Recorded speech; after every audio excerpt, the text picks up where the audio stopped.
And in my many years on YouTube, I have learned that hyperbole works really well. If something is like the best or the most or the worst, then people are probably going to want to watch it a little more, you know, even if it isn't the most, right? You just have to go to those extremes if you want people to click on your video. Maybe I should title this video, "The Best Reaction Video You Will Ever See in Your Life." You know what? I think I will. Hey guys, what's good? It's your boy Oreo, and I'm back with another reaction video. And today we are going to be reacting to the death of commentary. And this video is by Gabby Bell. This is going to be another video of hers that I'm going to be reacting to. Since the last reaction video, the problem with autotune, since I watched that video, I really liked her stuff, and I just decided, you know, I'm gonna subscribe. I'm gonna see what other stuff she has, and I've kind of been watching some stuff, you know, obviously off recording, just because I wanted to get a feel of, like, you know, who she is and the type of content that she makes. And this video came out like 24 hours ago, basically a day, like yesterday. So I wanted to check it out with you guys and get your opinion on it. I'm not entirely sure where she's going with this one, because the death of commentary could literally be about anything. It doesn't necessarily have to be about, like, you know, commentary like style videos or anything. So I don't know exactly where she's going to be going with this, but I am interested and I am intrigued. So let's check it out. It was never only Cody Co, and it will not stop at Cody Co. The more I learn about people in this industry as I grow on this platform, the worse it gets. It might be hard to believe, but this channel once had 0 subscribers. Like Drake, I think that's, you know, that's how everybody starts. Everybody starts off with 0. So I always tell people, you know, when they grow big, don't get a big head, because, like, especially when it comes to people who have lower numbers than you, because you have to remember you was also at that point once upon a time. So that's just a little piece of wisdom. Probably doesn't have anything to do with this video. Just a little piece of wisdom I wanted to just put out there into the world. It's something everybody should know anyway, or at least, you know, get a grasp of. my favorite rapper, once said, "Started from the bottom, now." Girl, don't piss me off. Girl, don't. This video just started. 20 seconds. 20 seconds, Gabby. Don't piss me off. Now we hear. My journey from not being able to afford rent to people actually caring about my opinion on JoJo Siwa has allowed me to infiltrate the I actually ended up watching that video. I did end up watching. That was one of the videos I did watch off camera. So. And that was a really good video too. Industry and pull back the curtain on the good, the bad, and the fugly about the industry and the people in it. And today, I want to peel back the curtain and show you the filth that I've had the misfortune of being exposed to. Also, this job is the best thing that's ever happened to me. Don't you forget it. But commentary on the internet is changing. Some say for the worse. And I feel like my perspective on this, as someone who grew an audience fairly recently, could be interesting for you to hear. Okay. Or it might not be. I don't know. I'm intrigued.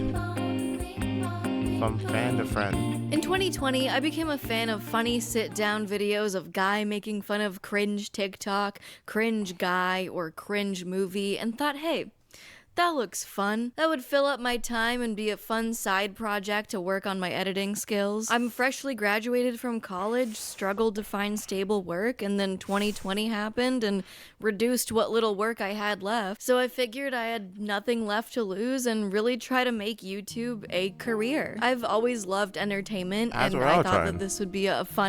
The crazy thing is, I've been trying to do the same thing that she's been doing since 2014.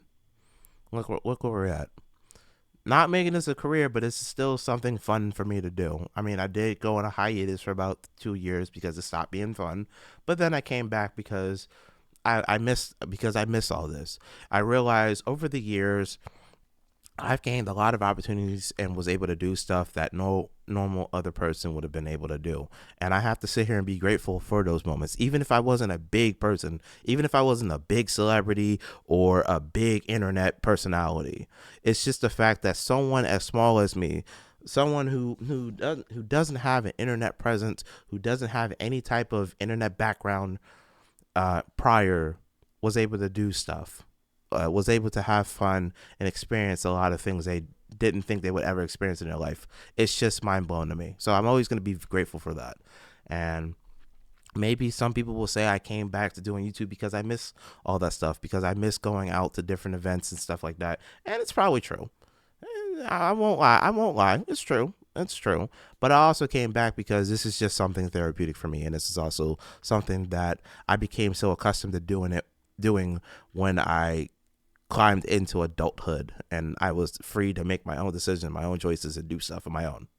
So, I'm sorry. I didn't mean to go on that little rant. I'm sorry. I'm gonna let her talk. An avenue to explore. It took a while for my personality to show on camera, but when it did, I knew I had something. As my channel grew and I got a lot better at making videos, I met more and more young creators like me who found success doing something creative that they found fun. I really looked up to this one creator who I felt lucky to collaborate with and take some side jobs editing for. But as they grew in subscribers, I saw them shrink in the heart. Their name was the Grinch from Christmas. Just kidding. Oh. This person was promising, up and coming in a field already dominated by who'd done it best. But this person wasn't I'm pretty sure she's probably not going to name drop. Yeah, I'm pretty sure they're not going to name drop. Those videos that she collabed on with the said person, they're probably not even on the channel anymore. So for the for newcomers like me, I might never find them. I might never know who this person is, or maybe they're still on the channel and I just don't know who they are.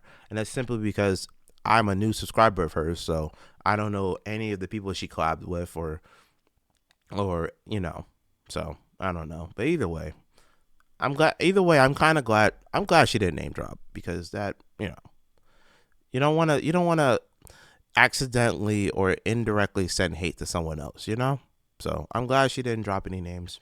actually very nice, like they portrayed on camera, which applies to too many people. What a surprise. Never meet your heroes, I guess, because then you'll realize that they're just people and you might not like them. But it was really sad watching someone you once admired slowly reveal their true colors and poop in the pool, metaphorically. They became more egotistical, bought a fancy car, and moved to LA as soon as they could, all correlating to the number on their YouTube channel getting bigger. It was like the opposite of ego death. It was like ego life. It was like ego birth. Just to paint a better picture, You see, this kind of goes back to what I said earlier. You have to, like, when you grow in numbers, it's great to do that. It's great to see that your channel is doing great and you're becoming more successful as the days go by. It's great to see that your numbers are going up and you're gaining more and more subscribers, which means you're getting more and more opportunities to make more money, which is great, since this is a full-time job for you. And obviously, if you have the money to, if you want that fancy car, if you want a big ass house, I'm not gonna sit here and tell you not to go get it. If you got the money to do it, and you can go get it, go get it. You know what I mean? You can do that. It's your money. You worked hard for it. Go get what you want. But you should always also remain humble. You should also remember to remain humble and keep in mind that don't look down on people. Don't ever look down on people, especially those who are not as big as you, who are literally like, they was with you as you was growing. They were with you as you were growing. It's just that you grew exponentially larger than they have, and they're still either here or they're climbing, but climbing slowly. Don't look down on these people. You have to remember that you were at their spot once upon a time. You were right where they were, even lower once upon a time. So I always tell people, keep that in mind, especially in these situations. Always keep that in mind. This was the type of person that made you feel like there was an inside joke that you're not a part of. They're laughing at you, not with you, to your face and behind your back. This was someone who portrayed themselves online as having high morals and only bashing people who really deserved it. More on that point later. At another creator event, I had an interaction with a well-known creator that went like this. Hey, I'm Hey, I'm Gabby. What's your channel? Oh, it's Gabby Bell. Oh, I've never heard of you. What the fuck am I supposed to say to that? Who says that when they're meeting someone for the first time? Well, duh, yeah. I've never heard. Yeah, what the fuck? I mean, you know, I've had some people tell me that too. I've had some people tell me that, and I didn't exactly know what to say because I'm like, I didn't think they would have heard of me considering I'm a small like I literally have 300 subscribers. I literally have 300 subscribers. I wouldn't think to high heavens that you would have heard of me by now. I wouldn't have thought that at all. Even with the amount of subscribers I have now, I have what, like 7,000, almost 8,000. I still would be very much surprised if a huge creator one day hit me up and told me, "Yo, I just saw your channel. I think you're really dope." I would be hella surprised. I would even be more surprised if it wasn't a prank, you know? It took me 2 years to get to 1,000 subscribers and another year to 5,000. I started 2022 with just over 7,000 subscribers. My only claim to fame so far being the female moist critical. That's actually pretty fun. That's actually pretty funny. But yeah, I'm in the same boat. Honestly, it took me 2 years to get to 300. It took me 2 years to get to 300. It took me 1 year to get my first 100, and which I was very happy about. And then it took me another year to get to 300. And then one more year to triple that number and get almost 1,000. So I get it. 100% I get it. The rise to fame, the slow rise to fame is nerve-wracking, but it's also very exciting at the same time, because even though you're growing slow, it's the fact that you're doing this on your own without any help. That's what it comes down to. You're only growing because of your talents and because of what you can do, what you provide for the channel. Of course, you're still very green in the ears. There's still a shit ton of ways for you to evolve and improve.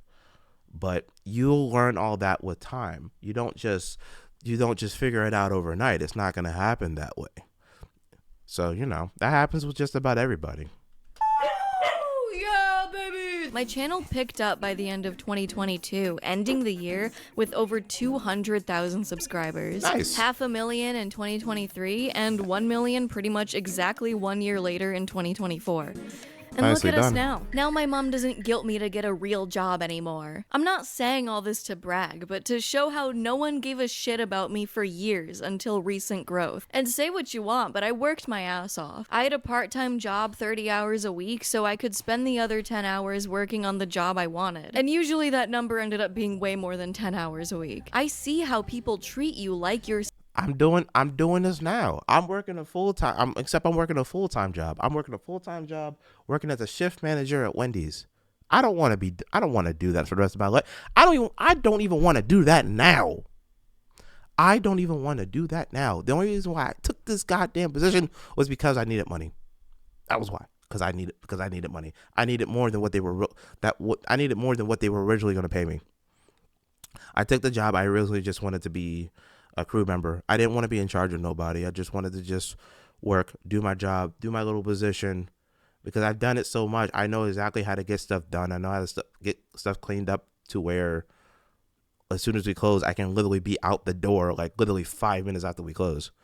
But I needed more money. They wasn't paying me enough. I had no choice but to I had to put on the big boy pants and take a higher position, which means now I'm in charge of kids. I'm in charge of people. And I don't really like it, but I mean, the people I work with are cool, so I can't really complain too much. But I'm working full time there. Sometimes I'm getting overtime hours, and with my remaining time that I'm supposed to use to relax, I try to do this. But even when I try to do this, I get so tired that I just don't have the energy to make videos, which is why my videos has been sporadic. Even though I kept saying I'm going to get on a schedule, my videos have just been sporadic because there are some days where I just don't have the energy to record, and I don't want to give that to y'all. You know what I mean? So That's why. But yeah, I totally get it. I totally understand. subscriber number from both sides. And it's been a very sad realization of the industry. And the people I thought were the good ones may not be who they want us to think they are. But things have changed even from my own recent rise. We can talk about the Mr. Beastification of YouTube all day long, where channel rips off channel who rips off another channel in the most brain-numbing way possible in a competition to get to the top of the algorithm.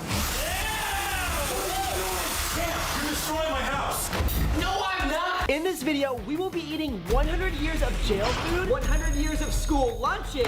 Behind me are 20 ninja warriors. 10 boys and 10 girls will Screaming their lungs off for some reason. I can hear you.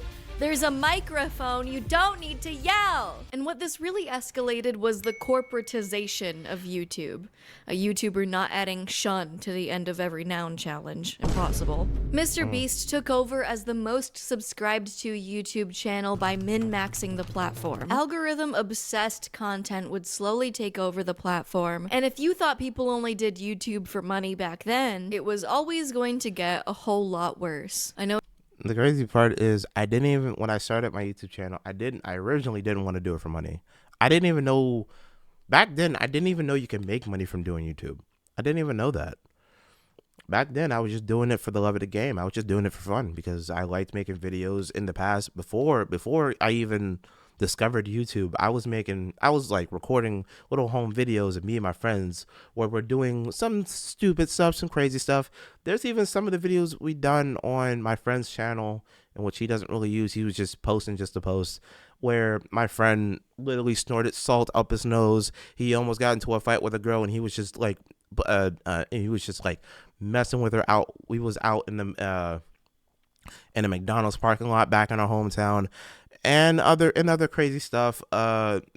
Trolling my friends on Halloween. We set paper plates and batteries on fire. A lot. There was a lot of shit that we done that I just recorded. I thought it was funny, and my other friends thought it was funny too, and they was just always commenting, "You guys are so stupid. What are y'all thinking? That's dangerous," and shit like that. And then I've had other people tell me, "Yo, y'all should definitely make like a YouTube channel and post all this stuff because it's funny stuff." And I finally took that seriously in 2014, the end of 2014 technically. So. I know it's a little ironic for me to do an ad right now, but I signed a contract and I really, really like these socks. Bombas are the best. You know what? Those do look comfortable. However, I'm gonna let you get your money though. I'm definitely gonna let you get your money. Go ahead and get your money, girl. Go ahead and get it. Whenever you post a video, you get a ranking of how well it's doing in the algorithm compared to your last 10 videos on a scale of 1 to 10. 1 out of 10 gets confetti and a big hug from YouTube. 10 out of 10 gets a gray down arrow because red felt too mean. And there's a... You know what, actually? I have been seeing that when I look at my algorithm. I still, to this day, do not really know how to read charts. I don't know how to read analytic stuff. I don't know what any of this stuff means. This is why I probably need like somebody who's good at reading this stuff to tell me what all that means and tell me what I should be looking for, what numbers are good, what numbers are bad, where my numbers should be at, especially with someone my size and stuff like that. But I didn't know. Okay, I probably should have realized the ranking views. I should have realized 10 out of 10 is basically 10th place, is basically last place. So like anything. I guess anything before 5 is good, right? Anything before 5.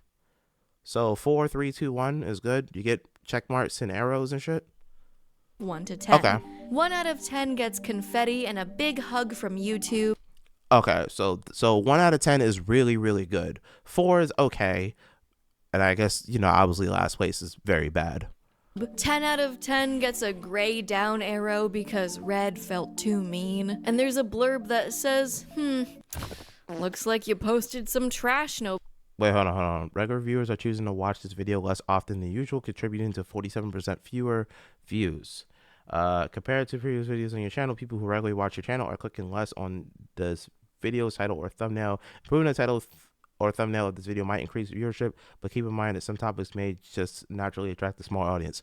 See, I have been getting messages like this. I never know like what to do with them.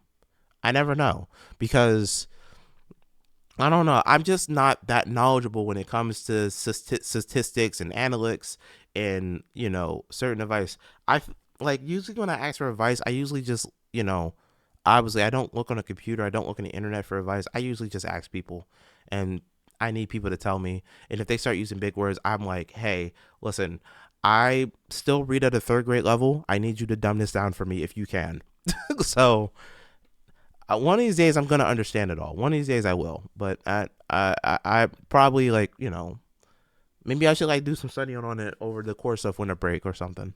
Nobody liked. I know I'm being a little dramatic, but YouTubers place so much importance on this metric, it consumes them. Each video has to be bigger and better than the last. When I chat with comedians now about comedy, all they talk about is the quality of what they do and how funny it was, the timing, the nuances, the delivery, the specific details of how they can improve and hone their craft.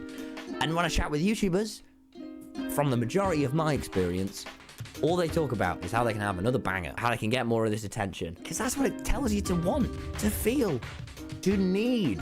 I'm starting to feel a pretty large resentment. I feel like the thing between comedians and YouTubers should be the same. I feel like the goal between both of them should be the same. I feel like if YouTubers had the same mindset as these comedians, then they could probably produce better videos in comparison.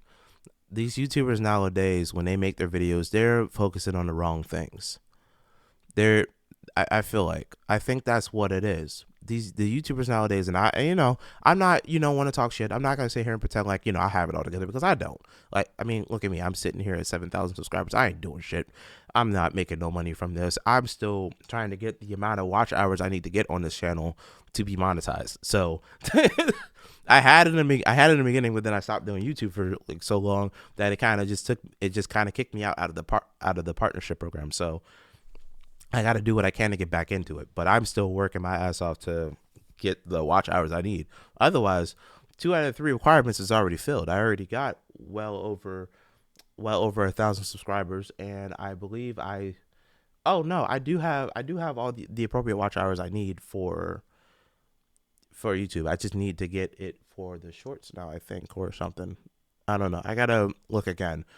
But yeah, basically, if these YouTubers had the same mindset that the comedians had when it comes to trying to figure out their next show, what their next bit's gonna be, I feel like they would have a lot more success than they normally do. I don't know. Let me know in the comments down below what you guys think. This company for hardwiring and instilling in a 15-year-old me that yes, you need to be popular. It's unsustainable and it's nearly impossible to keep up. That's how you get to this point that no YouTuber is immune to. One time I watched the entire Mr. Beast crew, about 7 men, be really sad because they had a 10 out of 10 in their dashboard. They had gotten only 50 million views in a day. Here's the problem with the system. This metric only accounts for the last 10 videos on your channel. This means it doesn't— Wait, time out. Hold on. I just peeped what he just said. He said, let me just rewind it back so I make sure I heard it right. They had gotten only 50 million views, 10 in their dashboard. About 7 men be really sad because they had a 10 out of 10 in their dashboard. They had gotten only 50 million views in a day. So let me get this straight. So Mr. Beast's crew got upset because they had a 10 out of 10 on their dashboard, and their video got up to 50 million views in one day.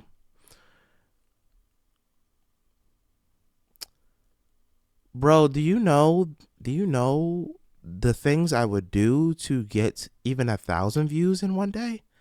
Like, 50 million views is still a lot for your channel, bro. Like, do you know the things I would do to get 1,000 views in one day? I'm barely breaching 30. I'm barely breaching 30 for the day. Hell, I'm barely breaching 30 for the week. Come on, bro. That is sad. Here's the problem with the system. This metric only accounts for the last 10 videos on your channel. This means it doesn't compare to how you were doing last year, or even 6 months ago. If you post more than twice a year, that is. You wouldn't see that your 10 out of 10 now would have been your best performing video this time last year. It's front and center in your backend and doesn't actually help you analyze the data on your channel. The only thing it tells you is that you should be making more of this and less of whatever you just posted. Do I want my video to do well? Of course I do, but there's a healthy balance to things. This doesn't help incentivize creativity, no matter how much YouTube tells us they want creativity and uniqueness. It's a business. In turn, you can see how this system quickly becomes one that rewards clickbait, or really exaggerated negative titles and thumbnails. Was Kitchen Nightmares actually a failure? No, obviously not. Is this the worst dating show ever? No, there are definitely worse ones out there. I tried the worst baking product ever. No, dumbass, you just don't know how to bake a cake with this many contraptions. Honestly, I can relate because I can't cook for shit. I don't know how to. Man, I remember the day I set a peanut butter and jelly sandwich on fire. I still remember that day as if it happened yesterday. It was very bad. I know people are going to ask, how the fuck did you set a sandwich on fire? It wasn't even on the stove. Yeah, I know. You know, great things happen to those who should not be in certain predicaments. So don't ask me to make that make sense, because I don't even know what the fuck I just said. Anyway. Is Waffle House the most chaotic restaurant in America? Yes, I stand by this. I stand by that too. 100% I stand by that too. You made freaking food? I got delivered food. Oh.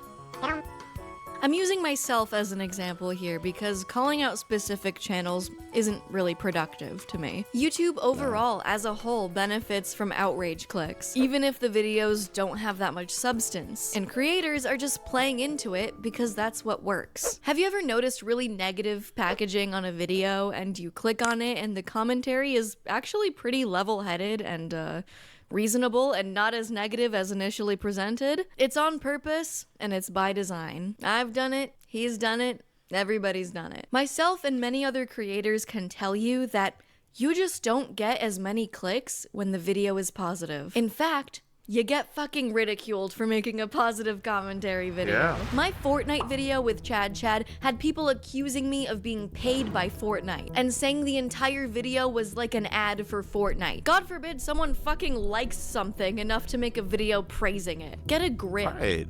Get a grip. That's almost like Fortnite, please sponsor me.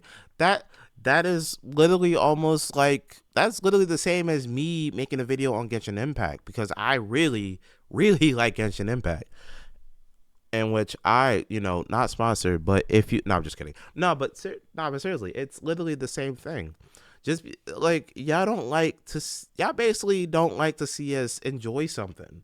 All y'all want to see is us rip down on something, when not everything we do have to be negative. Sometimes we like to just put some positivity on our channel just because some people need it, especially me. I need it from time to time. So,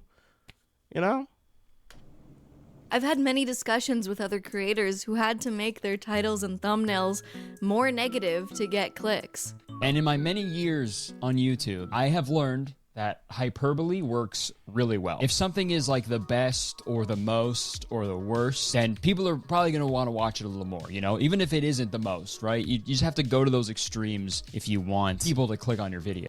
Maybe I should title this video "The Best Reaction Video You Will Ever See in Your Life."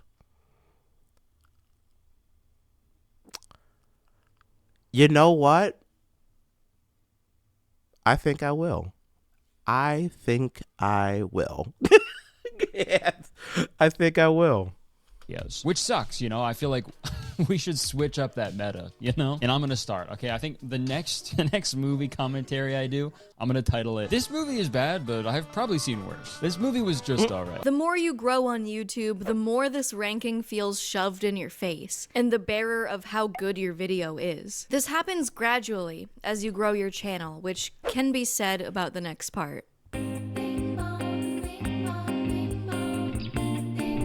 People become so obsessed with their public image to a degree that is completely unhealthy. Our brains simply weren't made to be perceived and judged by millions of people at once. Creators become a slave to perception and do things like constantly looking themselves up on YouTube, Reddit, Twitter to surveil what people are saying about them. Let's be real. Let's be honest. How many of y'all search yourselves up on Google? Be honest. How many of y'all search yourselves up on Google? Let me know in the comments down below.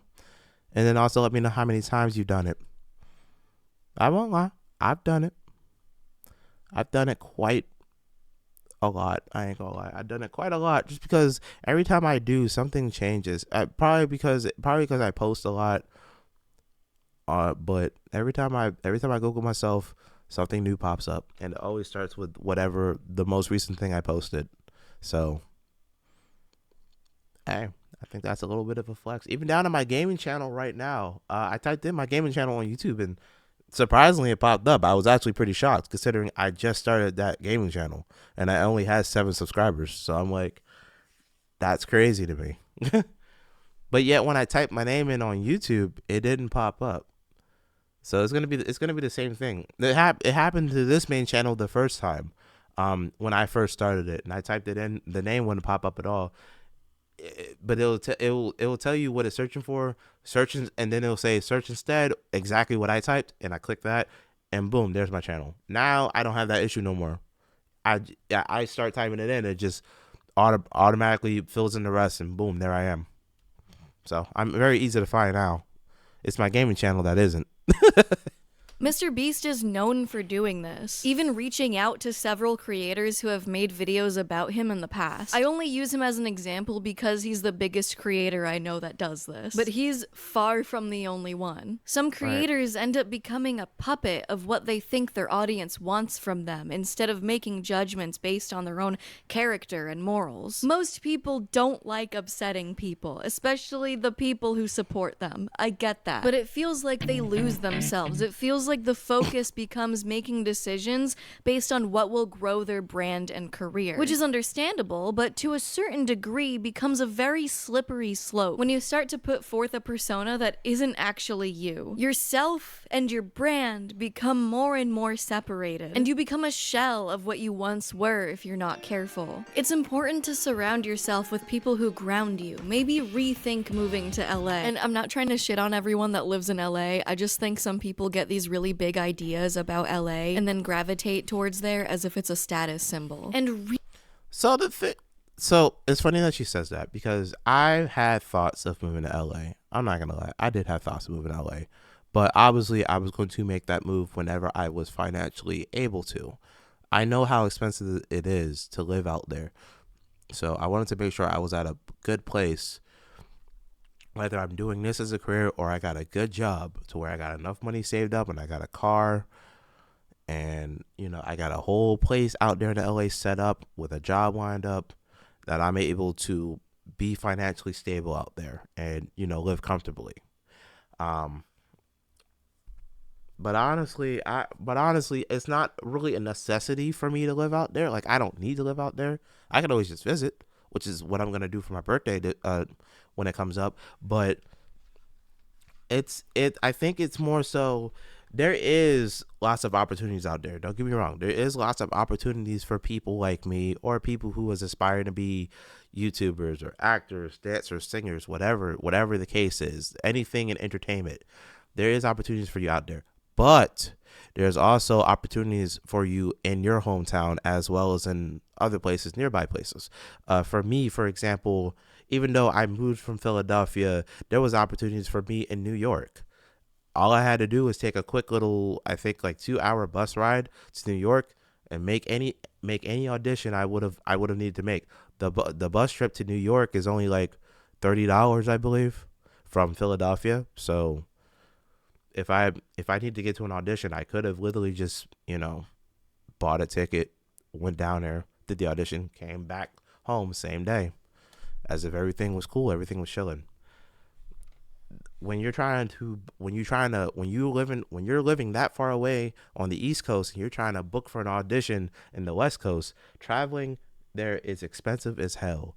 Especially the fact that you know you're not going to be able to go there and come back in the same day. You got to get a hotel room, or an Airbnb for that matter, and you know you're putting more money into the hotels or Airbnbs than you are the flight to get out there, which is insane. You know what I mean? So that's why I don't really stress it too much. Of course, obviously, I don't exactly know how it is out there, but when I go out there to visit, I'm going to stay out there for a week for my birthday, just because I want to, and just because I want to, celebrate. And I do have some friends in LA that I do want to see and pop up on. I'll go out there, spend a week out there in LA, see how it really is, and I'll decide right then and there if this is something I want to eventually do in the future. Not anytime near in the future, but later in the future. Really think about the type of people you want to surround yourself with. There's a lot of yes men out there with bad intentions. Because if there's anything I've learned in this industry so far, it's that who you surround yourself with is very telling of who you are. And this mirrors real life, too. Like, have you ever had that one friend who hangs around terrible people and you're wondering why and it doesn't make any sense to you because they're super nice, but then you slowly realize that your friend is kinda like those people and you stop hanging out with them? For example, the moment someone proudly associates themselves with shitty people on the internet, but you're thinking the one creator you like isn't like that, they might be. That is, if they don't separate themselves from the bad egg after learning who they really are. Like how Yeah, that's the thing. That's the thing that happened to me before. Like, I was hanging around some people that were like, they were nice to me at first, and I thought they were like really cool. But then later down the line, as I kept hanging out with them, I noticed that they got into some really shady stuff. And it was to the point where I was like, okay, this is kind of weird. And it was like, because of my personality, the way I was back then, you know what? Fuck it, I'll say it. I was a bitch back then. Like, deadass. I was a bitch back then. So I was afraid of disappointing people. I was afraid of pissing people off, especially since I couldn't fight. I was afraid of pissing these guys off because I would have thought if I would have told them I didn't want to hang out with them anymore, they would have probably fucked me up a little bit. And I was afraid to even snitch on them and tell my sister, because I felt like they would have fucked me up later.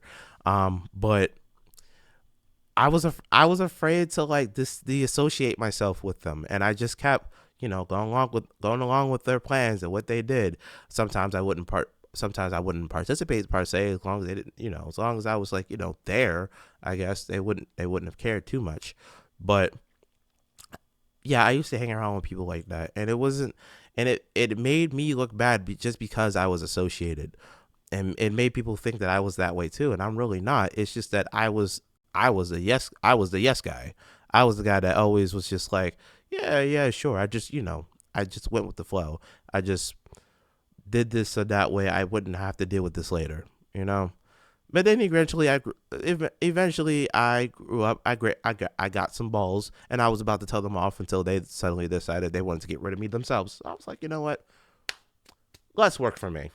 So yeah, that's what happened. That's my story. I started this video, we've all had friends or acquaintances who we thought were one way, but turned out shitty. And that doesn't feel great. Just because this is the biggest example, I think we should have all rethunk Mr. Beast's philanthropic character after he started proudly associating and hanging out with and becoming best friends with Logan Paul. You know what? This is still a very weird sight to me right here. These two right here, sitting together. That's still a very weird sight to me because for as long as I've known them two, and as long as I will obviously not know them personally, but for as long as I've known these two and I've seen these two on the internet, they hated each other. They hated each other to the point where they tried to get into the ring and box each other. And obviously, I think who won? I think KSI won, right? I think. But they hated each other's guts. And Jake also hated his guts too. And I think Jake still hates him.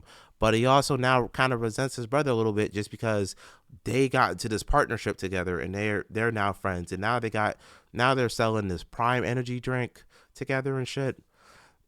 I don't know. This is still, I mean, I'm glad they're getting along, they're getting together. I mean, hey, if they're happy, I'm happy. They happy, I love it. I love it when people are happy. But it's just, I don't know. It's still weird. Paul, known scammer. So let's use Cody Ko as a punching bag example. I definitely meant example. The more I learn about people in this industry as I grow on this platform, the worse it gets. Cody Ko was a beloved Vine to YouTube star that gained popularity from his That's Cringe comedy reaction videos he would do with his To be honest, I actually never heard of Cody Ko, which is very surprising. I guess he was one of the up and coming people that started the whole reactor scene. Maybe it sounds like that's where you're going. It sounds like that's where she's going with this. I'm not sure, but either way, I've never heard of him before. His friend. I say was, he's not dead, he's just a freak, and went radio silent after getting called out for sleeping with a minor after he was well into his 20s, which is... Oh, that's bad. Oh no. Oh no, good sir. Something any innocent person would do. I'm so glad she said that, because I ain't gonna lie. I was sitting here thinking, I'm like, I was about to say, you know what, maybe I should check out some of his content after I'm done with this and see if it's something I like. But after hearing what he done, yeah, I take that back completely. I'm not I don't want to check out the account of a predator. No, sir. No, especially Bob. Go DJing in Las Vegas. That's also a normal reaction. But this shocked the community because he'd always make videos dunking on misogynists and like people who most would say deserved it. But he made it lighthearted, funny, and entertaining. The community's silence on this has been so staggering that people are now saying that commentary YouTube is a boys' club, aka a male-dominated space that mistreats women while enabling and protecting men. And the truth is, Cody, whether you're guilty or not, you are being enabled to ignore this and protected from having to respond as an act of misogyny towards Tana Mojo. We both know that on our side of commentary YouTube, any man can easily elevate himself by dunking on misogynists in his content and espousing a generally feminist viewpoint. But if that viewpoint turns to silence the moment a situation is no longer cut and dry, then that viewpoint was a brand strategy, not a belief. It was never only Cody Ko, and it will not stop at Cody Ko. Wait, so this man is now like, anti-misogynist, or I don't really understand this. I don't really understand this random topic, but it sounds to me like it sounds more like hypocrisy almost, right? You can't like do a deed and then later try to change your ways and go, nah, this is bad. I mean, you could, but I don't know. I think I see what they're saying though. I don't know. Feminism makes you look good without doing any of the work. And I get it. We don't always need like an in-depth analysis on like the systematic oppression of women and misogyny. I totally get it. I like watching lighthearted shit. I don't always need some like systematic analysis. But like it is true that we can't ignore that you do benefit from having this look of being someone who stands up for women and loves women when you're actually not practicing any of that behind the scenes. And right. So so what I was saying, hypocrisy. This man is being a hypocrite, basically. Like, you are sitting here pretty much saying, I stand against women being mistreated, but you're not practicing what you're preaching. Basically, practice what you preach. He's not practicing what he's preaching. He's trying to be this figurehead that stands up for women, and he knows that people who gets that type of praise obviously gets attention. He's trying to make himself out like a hero, and he's really not. Behind the scenes, he really isn't. I get it. I understand now. People who grandstand about it the most can sometimes be the most shady about how they actually treat the women in their lives. Or their feminism is reserved for women they don't want to fuck. If your respect for a woman changes based on whether or not you'd like to bone them, don't even pretend to care about women on the level you present to your audience. To be honest, it's just fucking annoying. And now that there are actually women in the space, we can now hold douchebags. That's almost literally the same as you having a crush on this one girl, I think it's almost the same. Well, not the same. I don't want to say the same because I don't want y'all to like say I'm comparing this to like I don't know, a crime or something. But it's almost like you have a crush on this one girl, so you're doing everything you can to get this girl's attention. You're being super nice. You're sending them money even though they didn't really ask for it. They telling you their problems. You try to find every way in the history book to solve that issue for them, so that way they can give you praise and in high hopes that eventually they'll either fall head heels over you, or you'll get to a point to where you can confidently tell them that you have feelings for them, and then they hit you with the either I don't really see you in that way, or I'm gay, or I already have somebody. And then as soon as you get those answers, or various others, because there could be there's other reasons why someone can't go out with you, and we as men have to accept that, and as women as well. Oh, it could always go both ways. As soon as you get one of those responses, then suddenly you're like silent towards them. You're radio silent towards them, or you start to treat, or all the stuff that you were doing for them before, you stop doing it. So you were only being nice to that person because you had a crush and you had high hopes of getting with them. But now that chance has sailed, now you stop being this nice, caring person. You stop doing all those things that you were doing before. You stop talking to them. You stop hitting them up and all that. So I think that's the point she was trying to make with him. You're trying to impress this one girl by being, a feminist and being for the women until she doesn't give you no play. And now suddenly you're just like, all right, well, fuck you then. So I get it. Like Cody Co accountable and not let them back in. Criticism commentary. Oh. Going back to content that dunks on other people. I think I know a little bit about this one. Mostly if you make an entire career off of criticizing other people. For a long time, this type of reactionary cringe content became what's known as the commentary genre on YouTube. In 2016, the roster looked like the cast of a Big Bang Theory spinoff. Oh my God. Okay. Yeah. I'm seeing some big names here.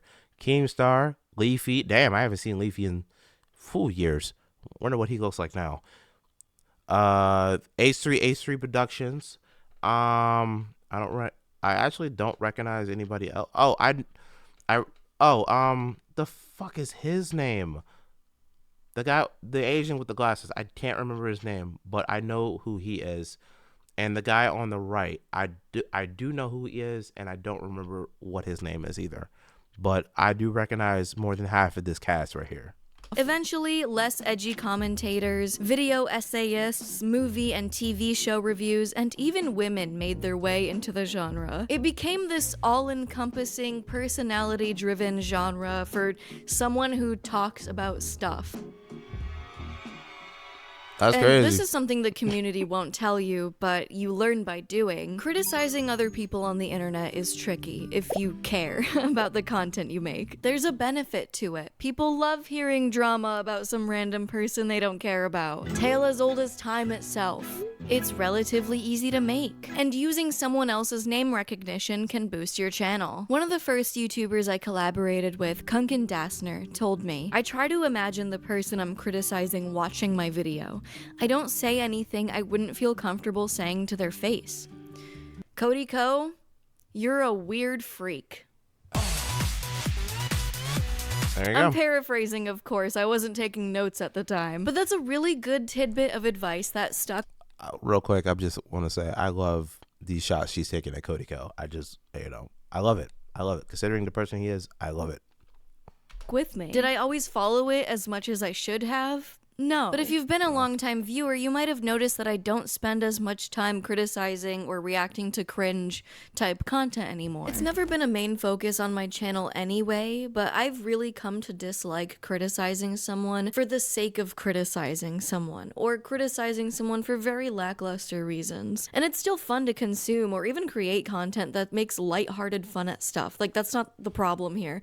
I'm talking about some of the meaner stuff. But for me, if I do criticize people, people. And if I do criticize others, I make sure that it's as fair as I can be, or it lends itself to a bigger discussion of something I want to talk about. And I keep things pretty tame in my opinion. But have you noticed that the biggest commentary channels don't even do the traditional commentary that got them popular many years ago anymore? Like, what even is the genre of commentary at this point? Like, what does that even mean? No, I love listening to your unfiltered thoughts about trending topics sometimes, for sure, but,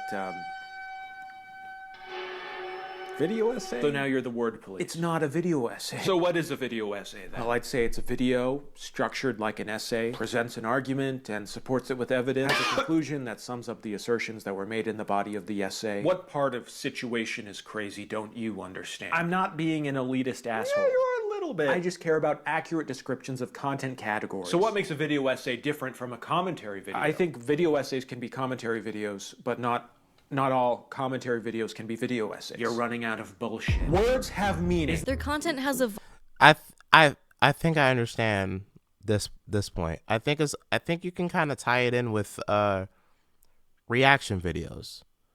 I think you can tie it in with reaction videos. For example, what I'm doing here, obviously, you know, as I'm watching this video, you know, I'm pausing to talk about certain points, certain key aspects, and, you know, break down stuff, and then also give you like something from my own experience, so that way you understand more of what I'm talking about and more of what she's talking about. Even though I may not be 100% right all the time, she could totally have like a completely different other point, but it's still the fact that it all still matches up, so it don't really matter. But I think you can probably key in reaction videos for that example, because typically with reaction videos, you're supposed to do what I'm doing right now, which is pausing to talk about key points, key factors, and give your inputs on things. And yet, when I watch reaction videos, I don't really see anybody saying anything critiqued or constructive. Like, I don't see them giving out like any pieces of advice when it comes to certain things talked about in said video. I more so just see them making faces and going, oh yeah, that was dope. Oh, that was funny. Oh, that's amazing. And you know, that's it. And then towards the end, like at the end, they go over and you know, they pretty much say the same thing. Oh, this video was amazing. This video was very dope. You know, she did a very good job. And that's about it. Nothing constructive about the video, about what she could do better, what some ideas to improve, anything of that nature. That's typically what you're supposed to do in reaction videos, and YouTube has been flagging people when it came to that, even though they will sit here and claim fair use. It's not exactly fair use. You're literally just watching a video and just going, ooh, ah, and that's it. You know what I mean? So I think you can cue that in with reaction videos. Evolved, doing more deep dives, video essays, trying shit, and same with me, and that's for a few reasons. I can't speak for everyone, but spending your time looking at negative shit all the time makes you jaded and depressed. And some of you people are doing that shit without even getting paid for it, so it's simply honestly, not fun or creative. Me, I'm sitting here watching videos without getting paid for it. Just saying. YouTube. Anyway. Fulfilling for me. It can attract an audience that is highly vindictive and quick to criticize any shortcomings you may have, which you do have because you're human. Be Better on TikTok is a great example of someone making a career off videos called The Rise and Fall of whatever celebrity and vehemently shitting on any product they purchased, backfiring in the most predictable way. And honestly, it's literally it's all in the title. It's all in the title and thumbnail of each video, even down on TikTok, where you get to edit. You get to edit your thumbnails, yeah, or cover. Basically, they call it covers. You get to edit the cover. So when they go on your page, they scroll on your TikTok page. The first thing they see is whatever cover it says. And he's been titling The Rise and Fall of said person, The Rise and Fall of, you know, another person. It's the name that's going to get you to click. If you heard something recently about certain people, or if you're interested about a name, or if you're scrolling through and you see a name that you recognize, you go, oh, I know who, I'm like, oh, I know who JoJo Siwa is. What happened with her? Does she do something? That's going to make you want to click that video to see what he's talking about. Well, he or she is talking about. So it's all in the thumbnails. It's the covers, titles. If you put someone's famous name in it, that's gonna immediately get you more clicks. He would start every video flaunting his master's degree before going on to explain the marketing flops of celebrities and products. Until he made a video about something that he admitted in his apology that he knew nothing about. That really hurt. Oh man. All right. So this is going to be a lot to read. All right, here we go. I'm going to read this for you so that way you don't have to. This is a disingenuous reputation. Oh fuck. This is a disingenuous you know what? On second thought, I'm gonna just let y'all read it. I'll read it on my own later. His credibility. People also, unsurprisingly, started digging into Be Better's own product line of $80 jars of honey. Sir, what the huh? 80? Bro, $80. What the fuck are you putting in that honey for it to be $80? What you got in there? Superman sperm? What the fuck? What, did Barry the Bee from the Bee Movie bake that honey? What is going on? Did you get the bee from the Honey Nut Cheerios commercials to do it?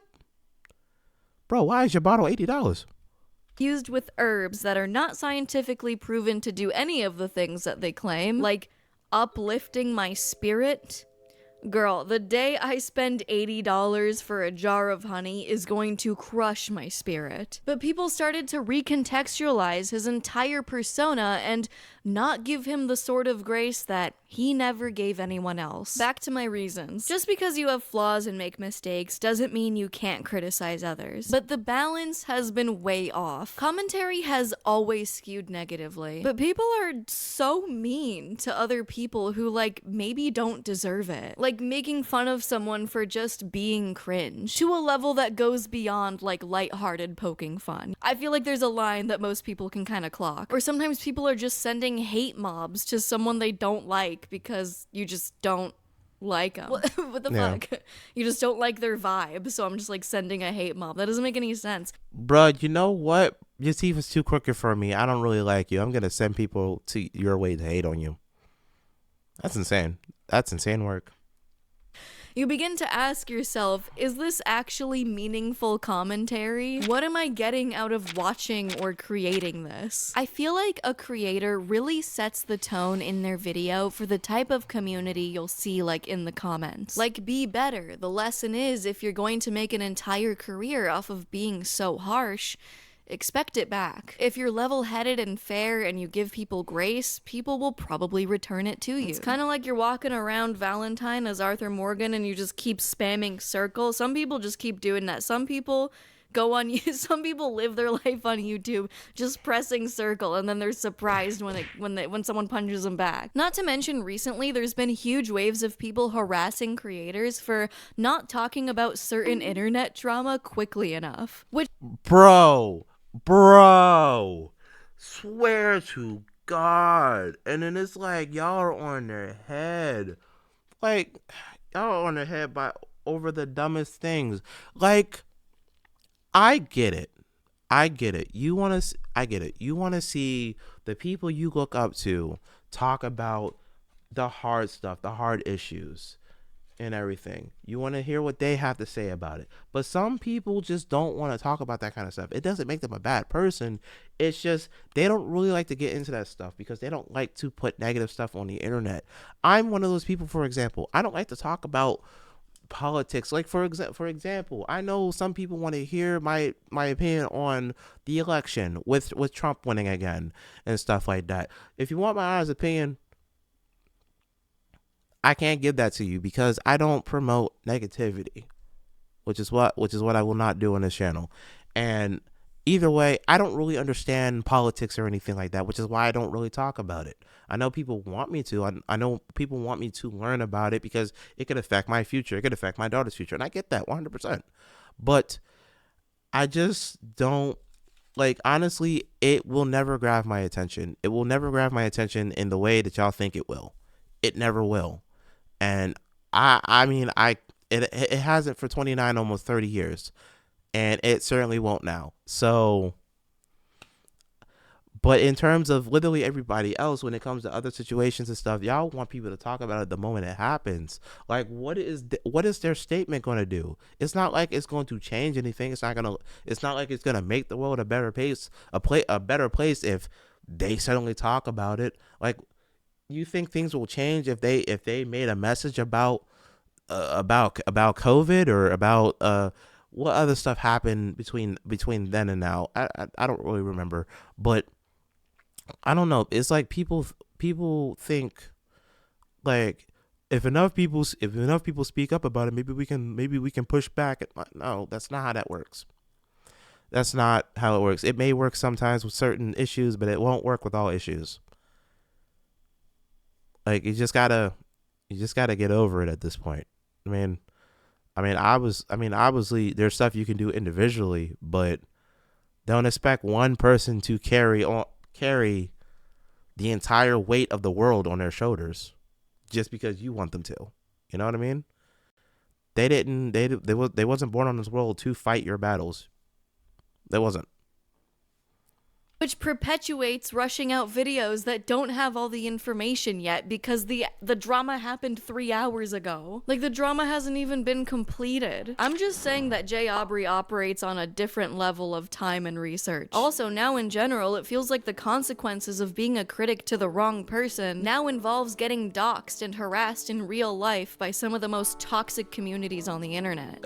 Just generally criticizing people.